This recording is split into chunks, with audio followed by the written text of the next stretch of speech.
रात का आखिरी पहर था। आसमान गहरा नीला था और सितारे खामोशी से चमक रहे थे। ठंडी हवा खिड़की के पर्दों को आहिस्ता आहिस्ता हिला रही थी। हर तरफ सुकून था, जैसे दुनिया अभी नींद में हो। एक छोटे से घर में हल्की सी रोशनी जल रही थी। ये अयान का घर था। 10 साल का अयान आज बहुत खास महसूस कर रहा था। उसका दिल तेजी से धड़क रहा था, मगर चेहरे पर मुस्कुराहट थी। आज वो पहली बार रोजा रखने वाला था। अम्मी ने प्यार से उसे जगाया। अयान आहिस्ता आहिस्ता बिस्तर से उठा, आंखें मली और मेज के पास आकर बैठ गया। मेज पर सादा सा मगर प्यारा सा सहरी का खाना रखा था। गरम रोटी से भाप उठ रही थी, मीठी खजूरें प्लेट में सजी थीं और पानी का साफ गिलास रोशनी में चमक रहा था। सहरी का वक्त खत्म होने से पहले अयान ने पानी का आखिरी घूंट पिया और रोजा रखने की दुआ पढ़ी। दिन की रोशनी बढ़ने लगी। सूरज आहिस्ता आहिस्ता आसमान पर चढ़ आया। शुरू में सब आसान लग रहा था। अयान ने कुरान की तिलावत सुनी और नमाज अदा की। थोड़ी देर खेल भी लिया और अम्मी की मदद भी की। लेकिन जैसे जैसे दोपहर हुई, सूरज तेज हो गया। अयान के होंठ खुश्क होने लगे, गला प्यास से सूखने लगा। किचन से खाने की खुशबू आ रही थी और उसे याद आया कि वो कुछ नहीं खा सकता। वो सोफे पर आकर लेट गया, आंखें बंद कीं और दिल में कहा, मैं सब्र करूंगा, मैं अपना रोज़ा पूरा करूंगा। आहिस्ता आहिस्ता वो नींद की दुनिया में खो गया। ख्वाब में उसने खुद को एक वसी सब्ज मैदान में खड़ा देखा। घास नर्म और चमकदार थी। रंग बरंगे फूल हवा में हिल रहे थे। फिजा में हल्की सी खुशबू थी और नर्म सुनहरी रोशनी हर तरफ फैली हुई थी।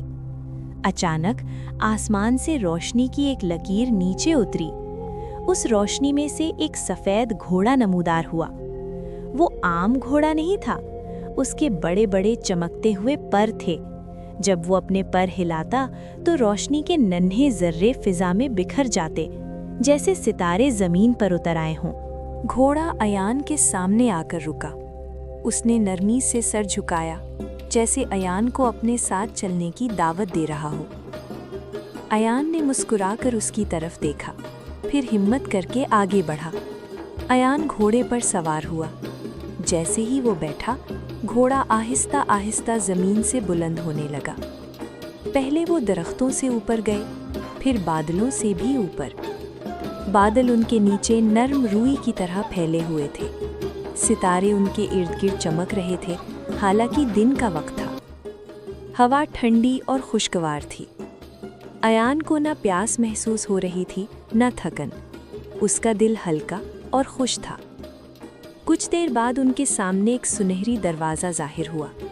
दरवाज़ा निहायत खूबसूरत था, जैसे खालिस रोशनी से बना हो। घोड़ा आहिस्ता से नीचे उतरा, दरवाज़ा खुद ब खुद खुल गया। अंदर एक और भी ज़्यादा खूबसूरत दुनिया थी। साफ शफाफ पानी की नहरें बह रही थीं। दरख्तों पर रसीले फल झूल रहे थे। हवा में खुशबू थी और हर तरफ सुकून का एहसास। सामने एक दस्तरख्वान सजा था। ताज़ा फल, मीठी खजूरें और ठंडा साफ मशरूब रखा था। तब एक नर्म और मेहरबान आवाज़ गूंजी, ये अयान के पहले रोज़े का इनाम है।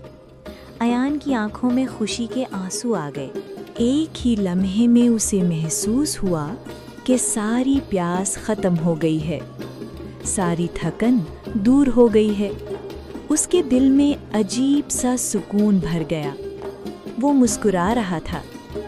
अचानक दूर से एक आवाज़ सुनाई दी, ईयान उठ जाओ बेटा, इफ्तार का वक्त हो गया है। आवाज़ करीब आती गई। ईयान ने आंखें खोली। वो अपने घर के सोफे पर था। अयान आहिस्ता से उठकर बैठ गया। उसने महसूस किया कि हाँ, वो प्यासा था, लेकिन उसका दिल मजबूत था। अयान में अम्मी के साथ रोज़ा खोलने की दुआ पढ़ी। फिर खजूर खाकर पानी का घूंट लिया। उसके चेहरे पर मुस्कुराहट फैल गई। उसने अपना पहला रोज़ा मुकम्मल कर लिया था। उस दिन अयान ने एक अहम सबक सीखा। सब्र मुश्किल ज़रूर होता है, लेकिन सब्र के बाद मिलने वाली खुशी बहुत खूबसूरत होती है। और उस रात जब वो दोबारा सोने लगा, उसे ऐसा लगा जैसे कहीं दूर आसमान में वो सफ़ेद परों वाला घोड़ा फिर मुस्कुरा रहा हो। अगर आपको आज की हमारी कहानी पसंद आई हो तो इसी तरह की मज़ीद दिलचस्प और प्यारी कहानियाँ देखने और सुनने के लिए हमारी YouTube channel starlight story book TV को सब्सक्राइब करें। हमारी वीडियोस को लाइक करें और ज़्यादा से ज़्यादा शेयर करें। बहुत शुक्रिया। अल्लाह हाफिज़।